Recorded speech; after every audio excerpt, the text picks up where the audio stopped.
जय भीम, नमो बुद्धाय। मैं दीपा गायकवाड़। सबसे पहले तो आपकी जो चैनल है बहुजन की आजादी, उसको तहे दिल से धन्यवाद करना चाहूंगी, क्योंकि आपने इस चैनल के माध्यम से हमारे जो आदर्श हैं, आदर्शों के बारे में जितनी भी जानकारी है, उनकी जीवनी, उनकी बायोग्राफी के बारे में हर एक घर घर पर आप पहुंचा रहे हो। तो आजकल तो सोशल मीडिया जो कि है वो बहुत ही ज्यादा चल रहा है, तो इसके माध्यम से बच्चे जो है वो फटाफट, जैसे कि ये जो है टीवी चैनल के माध्यम से बच्चे अभी वो देखना शुरू कर देंगे, जिससे क्या होगा, हमारा जो मोटो है कि बच्चे जो है हमारे पीढ़ी को अच्छी तरह समझे, उनके विचारों को आत्मसात करें। तो इसलिए आपकी जो चैनल है उसको मैं एक बार फिर से बहुत धन्यवाद करना चाहूंगी कि आपने इसके जरिए हमारे समाज के जो आने वाले जो पीढ़ी है उनके लिए बहुत ही अच्छा सा एक मार्ग जरिया अपनाया है। तो आज मैं हमारी जो प्रथम महिला शिक्षिका, जिन सभी के बारे में, इनके बारे में आप सभी जानते हो, हमारी कौन, सावित्रीबाई फुले, जिनका जन्मदिन अभी 3 जनवरी को आने वाला है। तो उन्हीं के बारे में हमारी जो बहुजन महिलाएं हैं वो ज्यादातर उनके बारे में नहीं जानती है। कुछ महिलाएं जानती भी हैं, बस सिर्फ वो कितने मतलब माध्यम से वो जानती है, वो सिर्फ इतना जानती है कि सावित्रीबाई फुले जो है वो सिर्फ महात्मा फुले की पत्नी है और प्रथम महिला शिक्षिका। लेकिन उनके बारे में, उनकी जो जीवनी है, उनके बारे में अभी तक किसी ने मतलब सुना नहीं। कोई तो है, सभी ने सुना है, लेकिन कोई ऐसी भी महिलाएं हैं जिन्होंने अभी तक उनकी जीवनी के बारे में नहीं सुना है कि उनका जीवन जो था कितना संघर्षशील रहा है। बचपन से लेके जब तक वो उनका, तब तक उन्होंने संघर्ष ही करते रहे। तो मैं उन्हीं के बारे में कुछ उनकी जीवनी यहाँ पर आपको बताना चाहूंगी। आपको पता ही है कि जैसे कि उनका जन्म हुआ था 3 जनवरी 1831 में। उनके पापा का नाम था खंडोजी नेवसे पाटिल और माता थी लक्ष्मीबाई। उनकी ये पहली जन्म हुआ, बड़े ही खुशी से उनके जो माता पिता थे बड़े खुश हुए। बचपन से ही सावित्री में बहुत ही एक प्रकार की जिज्ञासा वृत्ति थी। एक बार की मैं बात बताती हूँ। बचपन में एक बार जो सावित्रीबाई थी वो बाजार गई। मम्मी ने उसको कुछ पैसे भी दिए थे। बाजार जाने के बाद उन्होंने बाजार में से जलेबी और पकौड़ी खरीदी, और वो खरीदने के बाद वो रास्ते से ऐसे गुजर रही थी, और जाते जाते उसने देखा रास्ते में एक, मतलब यीशु क्रिस्त के जो धार्मिक गुरु थे, धर्मगुरु, वो वहां पर उनके लोगों को कुछ उपदेश दे रहे थे। उन्होंने देखा इस बच्ची को कि वो रास्ते में कुछ खा रही है। वैसे वो उनके पास आए और कहा कि बेटी, अच्छे बच्चे जो होते हैं, अच्छे घर के जो बच्चे होते हैं, वो रास्ते में से खाते नहीं है। तो तुरंत क्या हुआ, सावित्रीबाई ने वो जो पुड़िया थी एकदम से रख दी, मतलब ऐसे फेंक दी। और ये देखकर वो जो धर्मगुरु थे बड़े खुश हो गए, और खुश होकर फिर उसे खुश होकर क्या दिया, एक बिस्किट का पैकेट दिया और फिर एक किताब दी। और वो किताब लेकर वो घर पर आए, और घर पर आने से पहले उन्होंने कहा कि बेटा, मैं जानता हूं कि ये जो किताब है आप पढ़ तो नहीं सकती, लेकिन इसमें पिक्चर है, कुछ उसमें चित्र है, उस चित्र देखकर आप संतुष्ट जरूर हो सकती हो।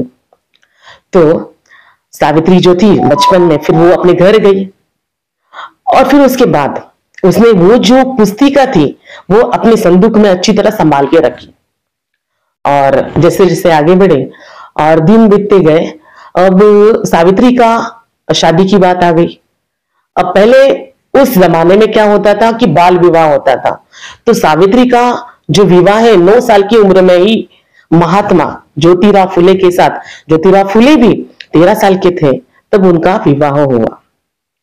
अब यहाँ पर विवाह बड़ा अच्छा हुआ, धूमधाम से हुआ, लेकिन जो जिज्ञासा वृत्ति थी सावित्रीबाई में, पढ़ने की जो जिज्ञासा वृत्ति थी, वो उसके जहन में एक घर कर चुकी थी। कि बचपन में पापा ने उसके पिताजी ने उसे कहा कि जब वो एक किताब पढ़ रही थी, मतलब उसको देख रही थी, वो इंग्लिश की बुक को लेकर आई थी, तो पापा ने उससे कहा, उसके पिताजी ने कहा कि भाई हम जो है, हम ऐसी जाति से हैं कि हमें पढ़ने का अधिकार नहीं है, हम पढ़ नहीं सकते। तब वो किताब उन्होंने ऐसे फाड़ कर रख दी। उसी दिन से उनके दिल में, मन में, सावित्री बाई के दिल में एक प्रकार की जो चिंगारी बोलते हैं ना, वो चिंगारी जाग उठी उनके दिल में। उन्होंने तय कर लिया कि मैं तो पढ़ूंगी और मेरे साथ साथ जो महिला है अदर, उनको भी मैं सिखाऊंगी।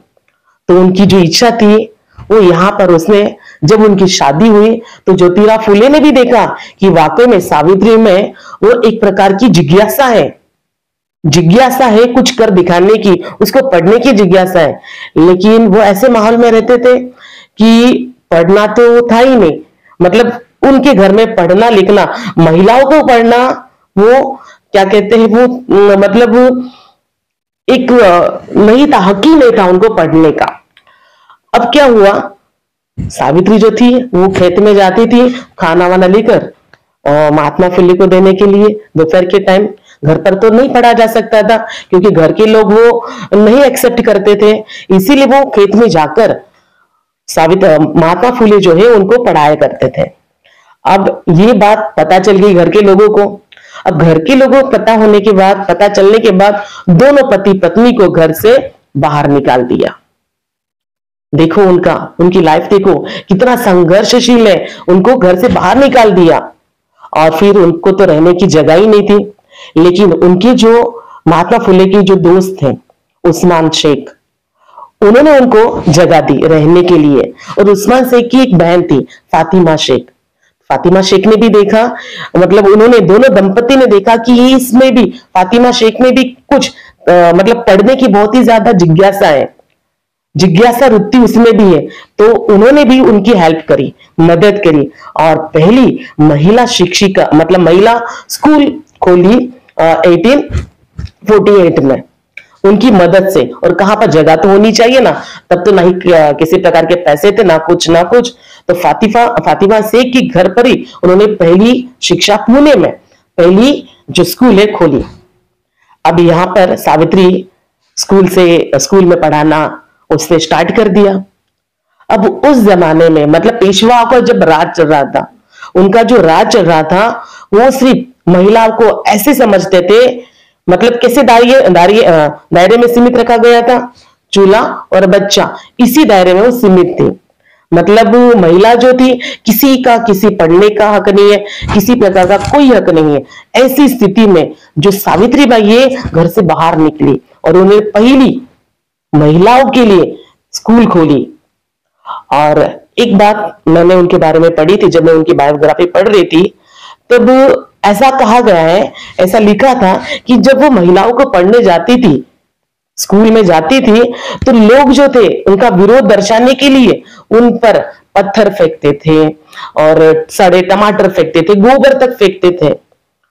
तो तब ऐसी स्थिति में वो फिर भी पढ़ाने जाती थी। एक बार फिर उसने ज्योतिबा को बताया कि भाई ऐसा होता है, तो उन्होंने एक सुझाव दिया उसे, तो सावित्री आप ऐसा करो कि आप जो है ना 2 साड़ियां लेकर जाया करो, अगर रास्ते में वो साड़ी गंदी होती है तो स्कूल में जाके वो चेंज करके दूसरी पहन के बच्चियों को पढ़ाया करो। तो ऐसा तो चलते रहा, लेकिन फिर भी एक बार क्या होता है कि रास्ते में एक कट्टर सनातनी जो है पुरुष उसके सामने खड़ा हो जाता है। खड़ा हो जाने के बाद में उसको धमकी देता है, सावित्री को कहता है कि अगर तूने लड़कियों को पढ़ाना बंद नहीं किया तो तुम्हारी इज्जत नहीं बचेगी। और ये जो वारदात है सब आते जाते लोग देख रहे थे, लेकिन कोई उनको नहीं सुना, कोई उसको मतलब नजरअंदाज कर रहे थे। तब ऐसी बात होती है ना, अगर कोई हमारा साथ नहीं देता तो हमारी आवाज बुलंद हो जाती है। और सावित्री बाई ऐसी एक लीडर थी, उन्होंने अपनी आवाज बुलंद करी, वहां पर 2-3 तमाचे धर दिए उस पर। और ये सभी पूरे आसपास के जो लोग थे वो देखना उन्होंने देखा, एकदम से सावित्री को देखकर डर गए। और वो भी जो सनातनी था, वो पुरुष जो ऐसा उसको धमकी दे रहा था, गलत सलत बोल रहा था, तो वो भी एकदम से बौखला गया और वहां से भाग गया। और देखो ऐसी बात होती है ना, कुछ कर दिखाने का जुनून, जज्बा होता है ना, वो आदमी ना आओ देखता है ना ताओ, सिर्फ अपनी मंजिल की ओर आगे ही बढ़ते जाता है। तो ऐसी सावित्री बाई फुले थी जिन्होंने बचपन से ही वो चिंगारी उनके मन में थी कि मुझे पढ़ना है और महिलाओं को पढ़ाना है, तो वो आग वो लेकर चल रही थी। और उसके बाद कोई भी उसके सामने नहीं आता था। और एक उन्होंने शिक्षा का तो मतलब शिक्षा के लिए तो बहुत ज्यादा प्रयत्न किए, स्कूल खोली, लेकिन उसके साथ साथ उस जमाने में 18वीं सदी में बहुत सारी साथ में कुरिवाज कुरूढ़ियां भी चल रही थी, जैसा कि विधवा, मतलब विधवाओं को पुनर्विवाह न करना, सती प्रथा। सती प्रथा तो इतनी खतरनाक कि जैसे कि सती मतलब कि मतलब उसका पति मरने के बाद जो चिता होती है, चिता के साथ साथ उस शव के साथ साथ उसे भी मतलब आग लगाया जाता था, उसको भी जिंदा जलाया जाता था, उसे कहते सती प्रथा। अब जैसे वो जलती, उसकी बॉडी पूरी जलती, तो वो वहां से भागने का प्रयास करती, वहां से भागती, लेकिन वो लोग जो थे वहां के जो पुरुष वर्ग, वो वापस उसको लेकर आते और उस चिता पर उसको, जैसे कि रोटी कैसे हम सेकते उलट पलट, तो वैसे ही स्त्रियों को सेका जाता था। इतनी कुरिवाज, इतना। और इस ऐसी रिवाजों को भी, रिवाजों के लिए सावित्री बाई ने आवाज उठाई। और जैसे कि जो विधवा थी, अगर कोई विधवा भी बन जाती हो जाती तो क्या होता था, ऐसी प्रथा थी विधवाओं का केशकंपन किया जाता था, उनका मुंडन किया जाता, उनको व्हाइट कपड़ों में एक साइड में रखा जाता था। लेकिन दूसरी तरफ क्या होता था, उनके साथ अन्याय होता था। कैसे कि उनका यौन शोषण होता था और इसी कारण से वो गर्भवती बन जाती थी और फिर लोग लाज की वजह से वो आत्महत्या करने के लिए मजबूर हो जाती थी। ऐसी ही एक ब्राह्मण महिला थी जिसका नाम था काशीबाई। काशीबाई को भी ऐसी ही किसी मतलब एक हवस, जो काम वासना के जो हवस का वो भी शिकार बनी थी, वो भी गर्भवती बन के मतलब वो लोक लाज की वजह से वो भी अपने आप को खत्म करने के लिए एक नदी में डूबने के लिए चली गई, मतलब आत्महत्या करने के लिए वो चली गई। और तभी क्या होता है, ज्योतिबा फुले उनको देखते हैं और उनको पता चल जाता है कि भाई ये इसका कारण है, तो वो उसे लेकर आते, सांत्वना देते हैं और दोनों ही दंपति उसे बहुत ही अच्छी तरह से सांत्वना देकर उसकी प्रसूति, उनकी देखभाल करते हैं और प्रसूति होती है उसकी, और फिर वो उसको एक बेटी को जन्म देती है। सावित्री बाई और महात्मा फुले उस बेटे को अपना दत्तक पुत्र ले लेते हैं उसको, और फिर उसके बाद में उसका नाम यशवंत रखते हैं। और यशवंत बड़ा होता है और उसका वो फिर डॉक्टर बनता है और वो भी समाज के कार्यों में लग जाता है। तो यहां जो है शिक्षा के साथ साथ जो कुरूढ़ियां जो पेशवाओं के युग में चल रही थी, उसका बड़े तहदिल से और बड़े संघर्ष के साथ उन्होंने हमारे लिए बहुत ही ज्यादा कार्य किया है। तो हमें जो सावित्री बाई फुले है उनका एकदम शत नमन करना चाहिए कि अगर वो नहीं होती तो हम नहीं होते। आज जो भी महिलाएं इतने बड़े बड़े पोस्ट पर पहुंच चुकी है, राष्ट्रपति पद पर है, आईपीएस ऑफिसर है, किसकी बदौलत? सावित्री बाई की बदौलत। अगर वो घर से बाहर नहीं निकलती तो आज महिलाएं जो है अच्छी सी पोस्ट पर कुछ भी नहीं कर सकती थी। आज जैसे कि हम स्कूल में जाते हैं और बच्चे बोलते हैं good morning sir, good morning madam, सिर्फ अगर सावित्री नहीं होती तो सिर्फ गुड मॉर्निंग सर ही बोलते, गुड मॉर्निंग मैडम कहने के लिए कोई होता ही नहीं। तो ये थी सावित्री बाई फुले और ऐसा ही उनका जो जीवन है संघर्षशील रहा है। अपने आप में वो एक प्रथम महिला शिक्षिका ही नहीं बल्कि खुद एक अपने आप में आंदोलन थी। उसने कई सारे आंदोलन किए, कई सारे कुरूढ़ियों को मतलब जड़ से निकालने की कोशिश करी है। जातिवाद भी बहुत होता था, तो उस जातिवाद को हटाने के लिए उन्होंने एक बहुत ही अच्छा सा एक जरिया निकाला। उन्होंने अपने ही घर में एक कुआं खोदा और उस कुएं में हर कोई जाति का व्यक्ति पानी पी सकता है। एक उदाहरण उन्होंने प्रस्तुत किया जाति पाति को हटाने के लिए। नहीं तो ऐसा उस जमाने में ऐसे उस जाति में उनका जन्म हुआ था जहां पर ऐसा था कि हमें जो है पानी पीने तक का अधिकार नहीं था। तो ऐसी स्थिति में जो मातृश्री आई जो है उन्होंने क्या किया, कुआं खोदा और हर एक जाति के लोगों के लिए वो पानी वो पी सकती थी, एक एग्जाम्पल उन्होंने दिखाया। और ऐसी ही सावित्रीबाई जो फुले हैं, उनका जीवन जैसे जैसे आगे बढ़े और अंत में टाइम आता है 10 मार्च 1897 का समय चल रहा था। उस समय वहां पर एक महामारी फैल गई थी, महामारी प्लेग ऐसी बीमारी हो चुकी थी। और उस प्लेग की बीमारी में भी उन्होंने अपनी ओर से बहुत ही ज्यादा प्रयत्न किए। जो भी उस महामारी का शिकार हुए जो व्यक्ति थे, जो भी लोग थे, उन लोगों की मदद करना उसने शुरू कर दिया था। उनका काम था कि जो भी ऐसे रोग से संक्रमित थे लोग, उनको ढूंढकर लाना और दवाखाने में लेकर जाना। और जहां पर उनकी जो बेटे थे यशवंत, वो वहां पर उनका ट्रीटमेंट कर रहे थे। तो ऐसी स्थिति में वो सभी यहां पर देखो, उनका जीवन संघर्षमय और उनका जीवन का अंत भी लोगों की सेवा करते करते ही उन्होंने अपने प्राण गंवा दिए। और उनका जो निधन है वो भी उसी प्लेग की शिकार बनी। जिस लोगों को वो बचाना चाहती थी, बचा रही थी, वही बीमारी ने उनको भी संक्रमित किया। और संक्रमित होने के बाद वो भी अपने जीवन का अंत आ गया कि हमारी जो ज्योति है, क्रांति ज्योति 10 मार्च 1897 में बुझ गई।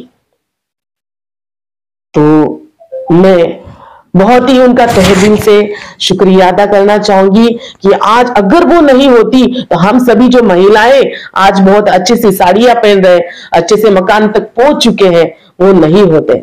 इसलिए मैं भी चाहती हूं कि आप सभी महिलाएं उनके बारे में भी जाने उनकी जन्म जयंती तो हम मनाएंगे, लेकिन जो उन्होंने विचार हमें दिए हैं उस विचारों को हम हमारे समाज में फैलाएं। हमारे लिए तो सबसे बड़ी जो देवी यहाँ पर जो लोग कहते हैं सरस्वती देवी विद्या की देवी कही जाती है, लेकिन हमारे लिए तो हमारी सावित्रीबाई फुले ही की देवी है। तो जय भीम, नमो बुद्धाय।